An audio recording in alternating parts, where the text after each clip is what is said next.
welcome back to a podcast reaction of the four Fab Fatties. Today we are finishing up, hopefully, the sixth episode of the podcast, Talk to Me Nice. Sorry, Talk to Me Nice. I don't know what happened to my intro in my anti-diet pilot video, the final part one. It was fucking there while I was editing, and then people were letting me know that like it was just complete blank screen for like a minute and a half uh of the video. So I went and checked, and like it disappeared from the editing file, and I have no idea where it went. And so I'm hoping this one doesn't disappear. I don't know what the fuck happened. Anyway, you guys seem pretty cool with flipping through magazines and shit. Um, in the last reaction. So that's what I'm gonna end up doing today as well because I have I still have no B-roll. Like I'm not even gonna get into the fuckery and the absolute frustration of my job at the moment. I'm bitter and will be shopping around for other school districts, I think, because it fucking been one thing after another, and I'm done. I'm done. Like it's been kind of the year from hell a little bit. But anyway, um, so anyway, I'm gonna be looking through that, but I'm gonna record that separately because while I'm listening to this, I'm gonna be looking at leather crafting patterns because I just got a bunch of scrap leather, and so I can make a bunch of like small things with it. And I mean, there's more to the story, but this is already going on too long of an intro, so let's just go ahead and start listening to the second half of this podcast episode. Do you try to show different ways of talking about bodies? Like, Alyssa, I'm curious about you because you work with kids. Yeah. And you're around a lot of kids. So you hear them talking about things. I see. Are you okay? Yeah. Okay. Yeah, I was getting upset a little bit. I'm sorry. No, not because of anything you said, but just because like I really do work with kids. And for people who don't know, I run a theater and a dance program at a local YMCA. And I have kids from preschool all the way to, we actually had adults this year in our shows, which was a lot of fun. But I think people don't realize that kids are always listening and they're always watching and they're always learning. And that is what is so beautiful and so scary about kids. And, you know, I don't know if this adds any value to the podcast or to this episode, but Rebecca was talking about, you know, her uncle and people making comments. And I have a really, really strong memory of me in middle school, and I was dancing like 30 plus hours a week. Like, dance was the only personality trait I knew I had. And frankly, I didn't even really feel like I belonged there, which is so crazy to me. Like, thinking back, like, I never felt like I had a place at my dance studio. I felt like I was constantly bullying the bullies. So, like, I wasn't even myself, you know? And I was, like, fighting for a place to, like, be there and, like, be a good dancer regardless. But regardless, I remember sitting at the table and my grandmother, who's also in a large body, my Nona, looks at me and goes, "Alyssa, why are you so big when you dance so much?" And I don't remember what I said, but I do know that I responded fairly aggressively to the point where my dad called me into the other room and like yelled at me. He was like, "Do not yell at my mother."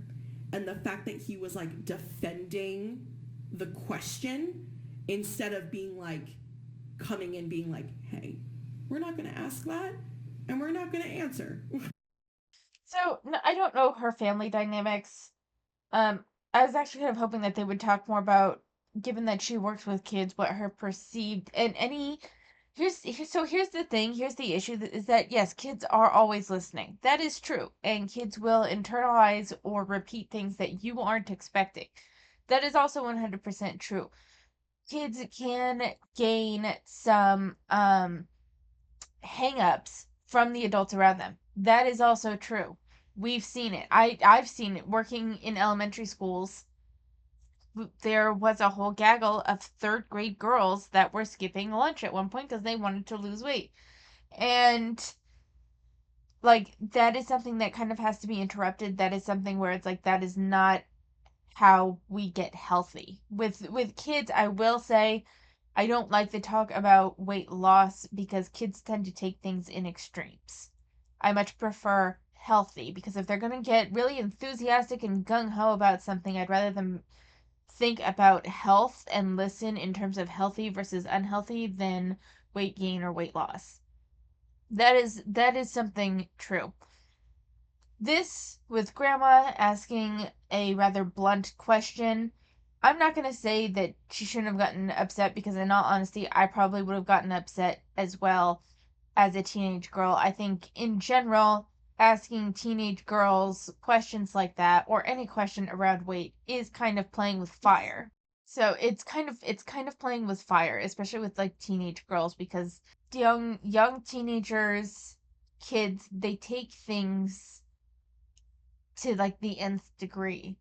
So you kind of have to be careful with how you approach these things, and weight being a almost universally sensitive topic for teenage girls, it's just not appropriate. Now, you respond by yelling at your grandmother. Dad pulls you aside, yells at you. I'm not saying that he's right. He probably should have gotten more of the situation. Chances are he did not hear the entirety of the conversation and is more upset with his daughter yelling at his mother in a disrespectful manner. It's something where if he knows his mother and he knows his mother tends to be rude, then maybe yes, conversation should have been had. If his mother isn't generally rude and she just asks this blunt question, it does come across like an oversensitive, slightly aggressive teenager going after the elder in the family. I'm not saying that she's wrong for feeling the way she did, um, feeling like her father should have defended her and stuff. I think that's a valid feeling to an extent because I've known several elderly family members that will like ask those pointed questions in a way that are I don't know if they intend them to be mean. Like so this happened when I was adult, but I was an adult. This happened like 5 years ago. And I was really working on losing weight. I was kind of lamenting. This was before I started this channel. I had gained a little bit of weight during lockdown.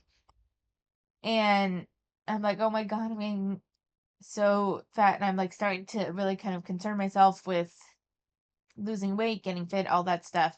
It was before I started really working out or anything like that. And my grandmother said, "Okay, come over here, fatso." And my mom and my grandmother's sister jumped on her ass for it because they recognized that it wasn't a nice thing to say to me, especially as between myself and like my sister and pretty much the actually in all honesty pretty much out of all of the grandkids I've struggled with my weight the most. So, but they also knew that my grandmother had a tendency of saying very hurtful things, thinking she was being funny. If her father doesn't realize that his mother has a tendency of saying things that are hurtful, then it just looks like a teenage kid being rude to their grandparent. It's one of those things. It's a complicated situation where I have a hard time condemning the father for not sticking up for the teenager, as we've seen with teenagers, and they get rather snotty sometimes, and you do want to check that and be like, yo, I don't care how you're feeling or how cool you think you are, we show people respect. And the elderly family members that come from a bygone time that sometimes say things that are insensitive. So I think that it's a situation that did not have a black or white answer the way it's being presented here. That's my opinion. Yeah. You know, like, okay, sure, if I needed to be checked, I needed to be checked, but I think it was the message of defending. Right. It was okay for her to have those actions. Yeah. But it wasn't okay for you to have a reaction. Yeah. And I was learning, you know, I was in middle school at that point, and I learned like, oh, my body is okay for anyone to talk about it in comments. Yes. Yes. That's what I Open for learned. discussion. Yes. You know, and like So yes and no. So here's the thing I will say with like middle school, and I say this partially as someone that's worked with a variety of ages. With the really young kids, and this goes for your family too. And your family has probably more of a delayed response. But with the really little kids, you get used to kind of talking about them in front of them for better or worse. This is not necessarily it's just a matter of necessity because you can't leave small children by themselves while you have a private conversation with another adult to talk about them. So you end up like half talking about them but trying to use elevated speech so they don't fully understand what you're saying. Um but that doesn't work so well as they get older and you learn to kind of either separate the child from you while you're having this conversation about things. Um, and sometimes when they're really young, you can ask them point blank questions and it doesn't register as like an offense or something wrong. You're just an adult asking them questions. It's more about your tone at when they're really young. It's far more about your tone rather than what about you're asking them because they don't think about what you're asking them that much. Um, if you ask them something like, "Hey, did they push you?" sort of thing. They're younger kids are like not going to lie very often. As they get older, they become more able to incorporate deception into what they tell you. But with really young kids, it's very easy to be like point blank asking sort of thing. And as they get older, it there's more nuance that has to be added to the conversation. And oftentimes talking about the kid in front of the kid is necessary when they're younger because then when they hear you talking, if they understand what you're saying, also they'll like interject, no, that's not what no, that's not what happened, where older kids will tend to be quieter and not interrupt. So I don't know. There's something about it where it's like I understand where you're coming from, where you felt like anyone had the ability to comment on you in middle school. I will say I don't think that that is my whole point with this whole thing is that I don't think that that is a unique experience because adults get very used to talking about kids in front of them and not really incorporating them into the conversation because they weren't capable of being part of the conversation when they were younger for the most part. And for the most part, there wasn't it was hard to upset a kid and the kids weren't typically ones to lie. By the time the kids get older, they're you've seen a little bit more deception in how they interact with you. Not I'm not saying her specifically, I'm just saying in general, this is what you see. So it's one of those things where you're functioning on younger kid rules as they get older, and this is doubly true for parents and guardians where there's a bigger lag because you don't see as educators we have the summer off from seeing a kid from exiting like fourth grade and going into fifth. There's a 3 month gap, 2 to 3 month gap there. And so when we see them again and they've had a growth spurt or whatever, it helps us shift how we see them and how we're going to behave. Parents don't have that luxury because they see their kids every day. So the recognition of them going from a younger child in which you are very involved and openly kind of talking about the kid with the other adults around to understand like how best to handle the situation, that doesn't translate when they're older, but when you see them every day, you don't see that change in development the same way. So it's one of those things where I think her feelings are 100% valid, but it's just not unique to her. It's my whole point with all of this.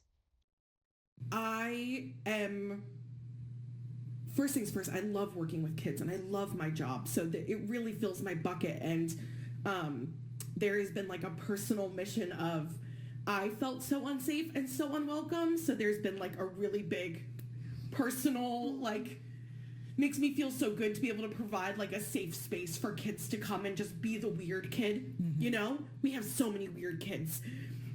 And yes, we have other kids who aren't weird, who goes, that's the weird kid. And yes, I go, okay. I'm the weird kid. Right? I love that. Okay, so they're different, that they're still welcome here. And we send a very, very strong message that anyone is welcome, regardless. And the only thing we do not tolerate is bullying. And even if you are making a mistake, we're going to have a conversation about it. We're going to check each other, and we're going to move forward in love. And if we can move on, we'll never bring it up again. You know, we really give the kids a place to make mistakes and grow and learn.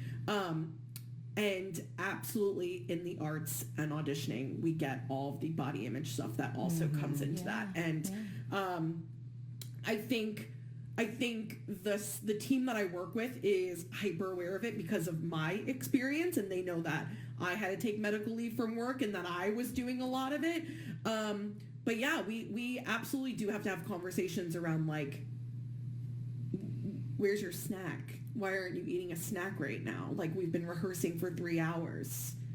What do you mean you didn't bring anything? Like, you need to eat something, you know? Yeah. The kids know me because I'm constantly like, you need to drink water, you know? Like, you need to fuel yourself. Something silly I say is like, if your pee's not clear, you need to drink more water, you know? Which is not necessarily the truth, but like anything to get them to like take care of themselves, you know? And I'm really careful to say, like, I don't say pack a healthy snack, right? I say pack a snack that's going to give you lots of energy is more the verbiage we use, right? And really being clear and direct in what you're saying. Like, words really do matter. And I think that's the whole thing around this episode, is that your words matter, your actions matter. Kids are always watching, they're always learning. If you are not responding in the appropriate way, they are learning something and taking something away from that, right? That's so true.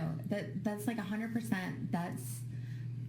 I mean, I think that we all probably have like at least one, if not like an entire like reserve of those like kind of like core memories of our family members or somebody kind of making us feel like this wasn't okay. But like, again, we're just now getting into that point where, like, you know, we talked about in an episode, was it last week or the week before? I can't remember now.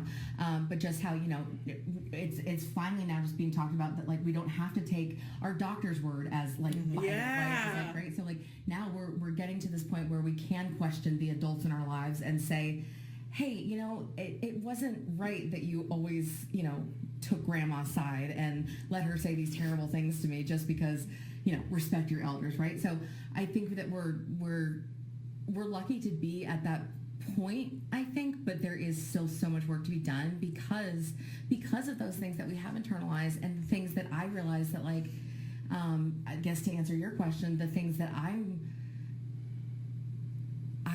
noticing that I do, like, I feel like such a broken record sometimes, but like, and I feel like I'm being annoying, but even, you know, being around my mom a lot, you know, my mom still has a lot of internalized body image issues, right? And I think that my mom is beautiful. I think that I've never, you know, I never looked at my mom and said, you know, oh my God, you know, my mom's a fat person. Like, that was just never, right? But like, that's how my mom has always seen herself. And so, like, all the time my mom's like, you know, oh, I'm being bad today. I'm being bad and having this. And I'm like, you're not. It's just food. It's just food. You're having a snack. You're just having, you know, whatever. And like, but I, you know, even being around like my aunts and really anybody who makes any kind of comment about how they're eating, what they're eating, how much they're eating, any kind of this behavior around food, like trying to moralize their food around me, I'm just like, can you not? Yeah. You don't have to do that with me. Like, I specifically make sure that if nothing else, I will be the one safe place in your day where you don't have to feel judged or guilty for anything that you're doing. For if you're eating food, if you're crying, if you're whatever, like, I am a safe space for you, because I just feel like that's a big part of what a lot of us kind of missed out on growing up, was not really having that safe space to go to because our elders were, you know, law. Yeah. Yeah. And I think, you know, it's hard to navigate checking your parents or, you know, that kind of stuff. Like, that made me think about a couple of years ago, I was at a birthday party for my niece, and there was someone at the party who had lost a lot of weight. And immediately, as my personal family members, my immediate family members were arriving, they kept being like, oh, so-and-so's lost so much weight. I wonder if she's done X, Y, Z. I wonder if that. And at the time, I was at my highest weight I've ever been, and I had already felt like my body was again open for discussion. Mm-hmm. And I just said to them, I was like, excuse me, like, when did she invite us to talk about her body? And I just said that very frankly to all of them. And for the first time in my life, my dad turned to me and said, I'm sorry. And they stopped. Wow. And it's scary to do that, you know, and I think we have to be like, do y'all realize what you're doing? Like, it's so part of the way we think. It's been so ingrained to look at people's bodies and make comments about bodies changing. Well, even when you think it's a positive. Yes, thank you. Like, they're framing it Or as a positive. compliment. But again, who invited you to talk about her body? Yeah. And she's not in this conversation. So, like, why is she up for discussion? And I just had such a anger that came out. And luckily they heard it. But they probably, if I had not done that, and maybe even after when I'm not there, they're still going to, you know? Yeah. And that's really hard. And so I feel like with me, I feel most empowered as a teacher. Granted, it's a removed relationship to my students because I'm not their family member or anything like that. But every single semester, I talk to my students about being fat. Every single semester. And I find it empowering for myself. I find it empowering for students because I teach writing. We talk about the power of words, and I talk about it from the frame of like what that word meant to me when I was young and how I was opened up to different ways of viewing that word as I got older, and that I realized that words are malleable, but they also have power depending on the intention, depending on who's saying it to who and in what ways, and that words don't just mean one thing. They mean lots of different things depending on how we're using it and who's saying it and for what reasons. And I always talk about being fat, and I find that 98% of my students see me in that moment as being vulnerable and brave, and that means they can be vulnerable and brave too about their experiences. And 2% laugh at me for being fat. And I'm not teaching for that 2%. Right. Yeah. You know, I'm teaching for that 98% who hear it and then say, you know what, I had an eating disorder in high school and I'm still dealing with it because I was in wrestling and I had to cut weight all the time. Or I had to go to a mental health facility in high school, and for the longest time I was embarrassed to tell anybody, but now I understand that it's part of my story. You know, like, I'm there for that 98%, and I think when we use our language for acceptance and understanding, things do follow suit. Like, that's something we have as a power in ourselves, to use language in a way that opens versus closes. Language is so important. Yes. And think about it, like we had a pre-podcast like team meeting, right? Even just talking about like language that I might not know yet, that will be offensive to, you know, people in larger bodies, because I'm still learning, and you guys knowing more because you've been on the internet longer, right? Like, we were saying language matters. Yeah. What you say matters. How you say it matters. The way you talk to people matters. So I think it's easier for people to get behind the way we talk about body image to kids because they're just kids, right? I do think it can be a really strong starting point, in the sense that if we are careful and kids can grow up to be empowered regardless of what their body is, that maybe they'll do better moving forward about just not making comments about their body to other people or other people's bodies, and that you see growth long term. But this is very much directed towards like kids, right?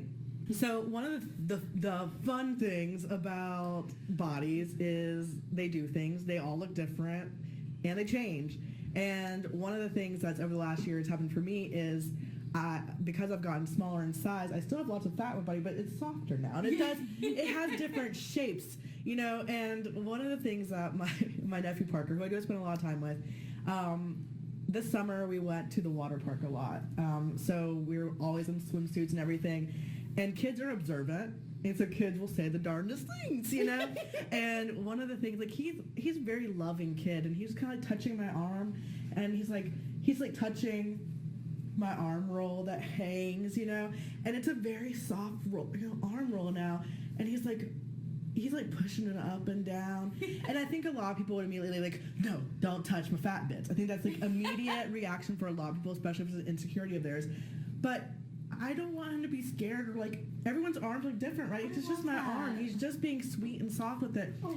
And so he's like, I like your arm. And I'm like, it feels like pudding, doesn't it? Like I just imagine pudding like in a balloon. It's just soft. And he's like, yeah. I was like, it's my pudding arm. And he's like, pudding arm. And he's just sitting there like bouncing it. And you know, for me in that moment, it was just kind of like, aren't bodies interesting that like they feel like different textures and they look like different things, and your fat can go in different places.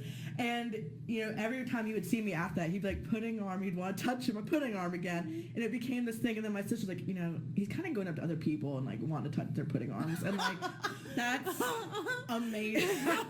And he's not just like calling it pudding arms, but like now he's kind of fascinated with arms. Yeah. And you gave him. So here's my only thing with that, and this was something that my cousins, when they were little boys, also were like curious about, like pockets of fat on other people and stuff, is that if you want them to feel comfortable, whatever, right? Like if you want them to be neutral about whatever, that's fine. But you have to teach them like what's appropriate. You have to teach them, like, you know, this is okay, but either make sure you ask, or most people wouldn't be comfortable with this, so let's give them space, or whatever. Like, you still have to teach the kids.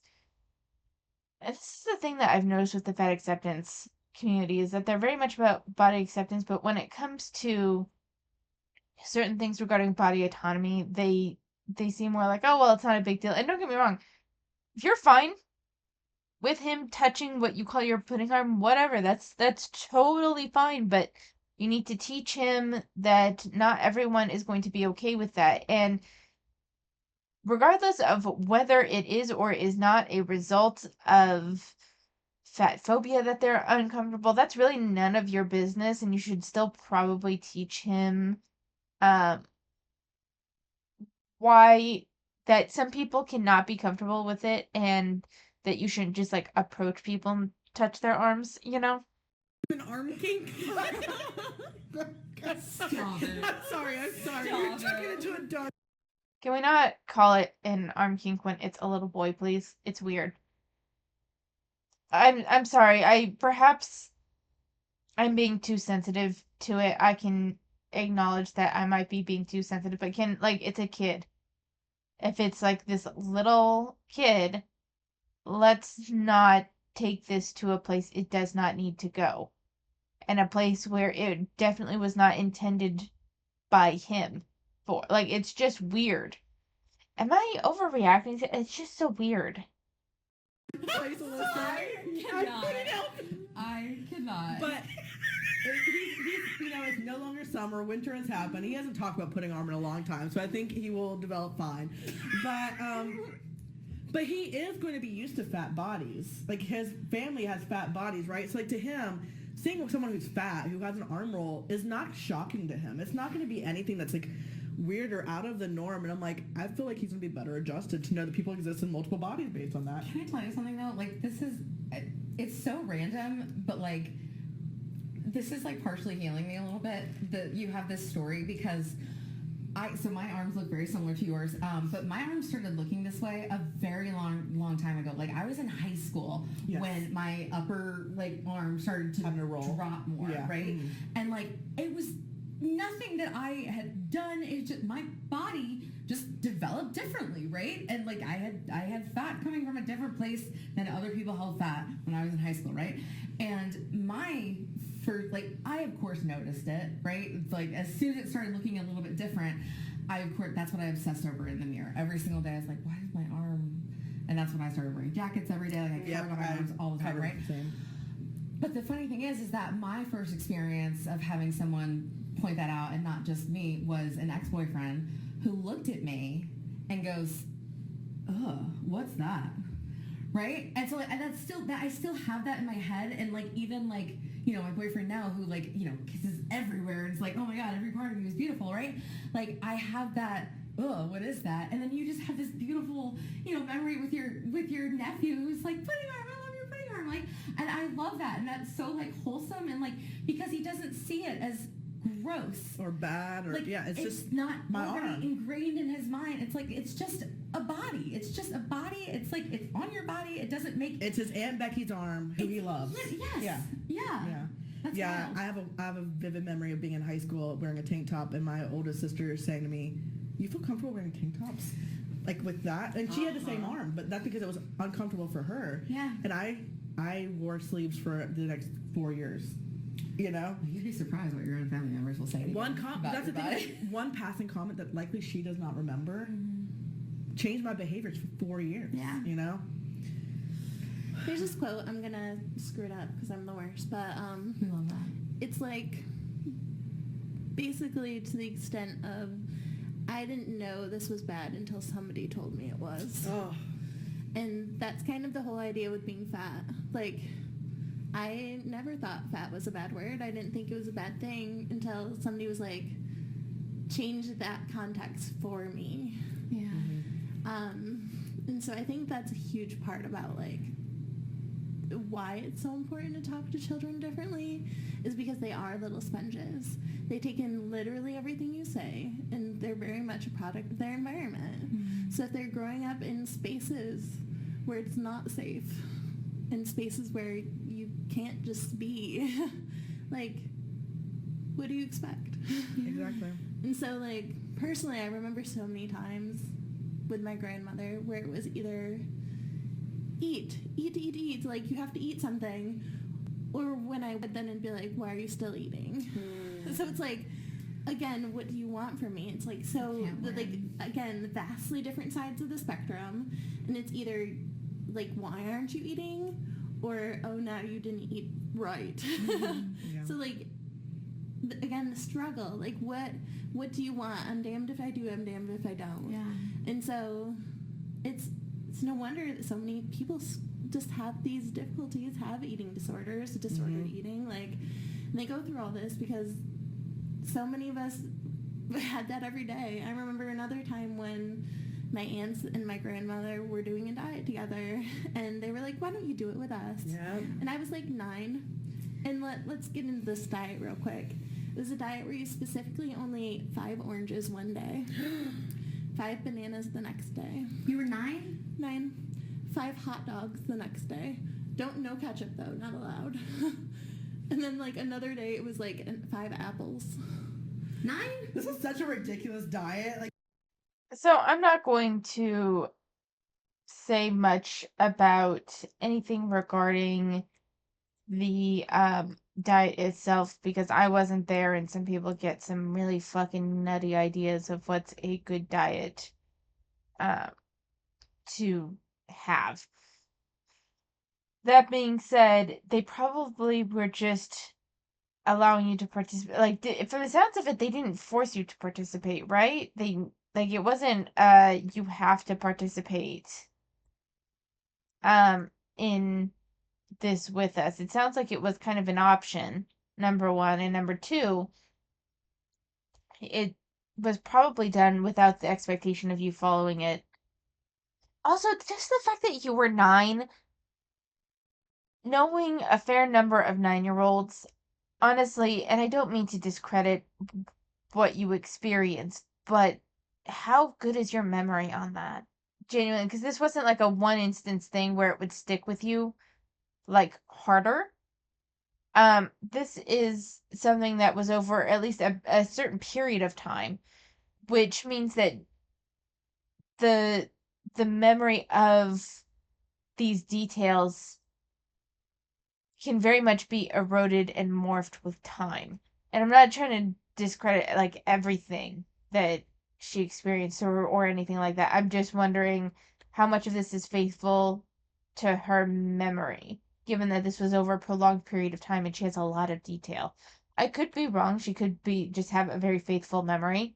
I have a pretty good memory myself, so it's fully possible that she's just remembering this accurately, but the whole thing, one, just seems kind of odd, and two, with the emphasis on the fact that you were 9, something that I think probably went over your head at the time, and that's why you don't remember it, is that there was a chance that you wanted to be included in that, given that you're 9 and you don't want to be left out. Like, it's just a very common thing for 9-year-olds. And not saying that it's your fault or anything, but they might have just included you for the sake of including you without really expecting much from you. Now, I could still be wrong with that. I could 100% still be wrong with that. But just knowing myself and how myself and the adults around me, or like, and other adults around the child, sorry, uh, act and respond, chances are I can't help but think that you were included for the sake of you not feeling left out rather than because it was actually expected of you. But again, I could 100% be wrong. So ridiculous. I want to say another day was like you see in like the 1960s like vintage, They're very like, viral you because have it's so 2 easy to glasses follow. of wine, a cigarette, and go to bed. And go to bed. I want to say the other day was like 5 hard-boiled eggs, but they were like, "You should do it with us. It'd be good for you." Yeah, my dad invited me into Weight Watchers when I was a kid too. Yeah. And I would ride with my mom to Jenny Craig, and I think that's the thing. Like I understand. Like my parents were in diet culture. Like my parents were Oh, deep yeah. in it. They were raised deep in it. And it's and I'm not a parent. I can't imagine the responsibility I'd feel on my shoulders. Right? You know, raising a child. Sorry, I didn't mean to mute it for a second there. So here's the deal. We have like 10 minutes left. And honestly, like, there isn't much that I think we're going to continue to go through. This just seems to be, honestly, more than anything, this just seems to be them venting out memories that they have around um this idea of young kids absorbing information, but it's very easy as adults to apply meaning after the fact that you didn't necessarily take into consideration at the time. This isn't to discredit their recollection of anything. I'm not trying to go in that route, but I can't help but wonder a little bit on the faithfulness of what they are recalling and how they interpreted it. You know? I just can't help but wonder a little bit on that front. But I'd really like to hear your opinions on all of this. I don't really think that there's any need to listen to the last 10 minutes because this is just, it just seems to be going in circles, and I really haven't had a whole lot to say with this second half. So I'll probably just leave it here. But in general, with my experience with kids, you do have to be a little careful in how you phrase things, especially and this is kind of the funny thing. Don't phrase diets as a grown-up thing because the kids are just going to want to do it more. It's better, in my opinion, if kids are under the age of 10, 12ish, to frame it more in the way of getting healthy. And I would recommend that for the teenagers as well, but the teenagers going to be like, a lot of teenagers going to be like, I don't care about being healthy, I care about losing weight. So, like, that's not going to be as powerful in the teenage years. But for, like, under 10 to 12-ish, framing things as being healthy is going to have a bigger impact on them than talking about your diet and stuff. That being said, talking about, oh, I don't want to eat too much of this, and you're also framing things as, one, eating in moderation, two, being self-aware enough to know when you struggle to control yourself around certain foods, I think is important for the kids to know and important for them to internalize of, oh, these people see that they struggle with regulating this thing, so they keep themselves away from it. They'll also internalize that and can have the ability to generalize it with video games, with any number of things later. Demonstrating that you recognize in yourself difficulty regulating certain activities is a good message to send to the kids that that's normal, and this is how we prevent that from like taking over our lives, you know, whether that be certain foods, whether that be um it's not quite addiction, but showing how there's, if you find yourself unable to control yourself around certain things, whether that be activities or substances or food or whatever, I think it's a good thing to kind of teach kids in that way of, if I can't control myself around Oreos, I don't keep Oreos in the house. Because it shows a level of personal responsibility which kids need to learn early. It's beneficial for kids to learn it early. So I personally am in favor of teaching kids moderation at a young age. I just don't, I'm not terribly in favor of talking about goals of weight loss per se, because kids can kind of overly, can take it too far. Kids just tend to work in extremes. So this was kind of a shorter video, and I don't know how interesting it was, but thank you for watching anyway. And I don't have a whole lot to say about manhwa yet, but I am going to start this new project for myself around manhwa, and I would love some recommendations. I have a few from a couple of different people that have commented in the past. Mighty Kator, I still have a couple from you that I haven't checked out yet. But if you have any others that you think would be good for me to check out, please put them in the comments down below. And I'm working on a video for another channel around manhwa, around reading manhwa for like a set number of hours and kind of reviewing stuff as I go. And I don't know how well it's going to come out or if it's going to come out at all, but it's something I'm excited about. And I think I'm just going to leave it there for today. Because unfortunately, I have to go. Like, it's just one of those weeks. It's one of those weeks. So thank you so much for watching. Take care of yourselves, and I will see you next time.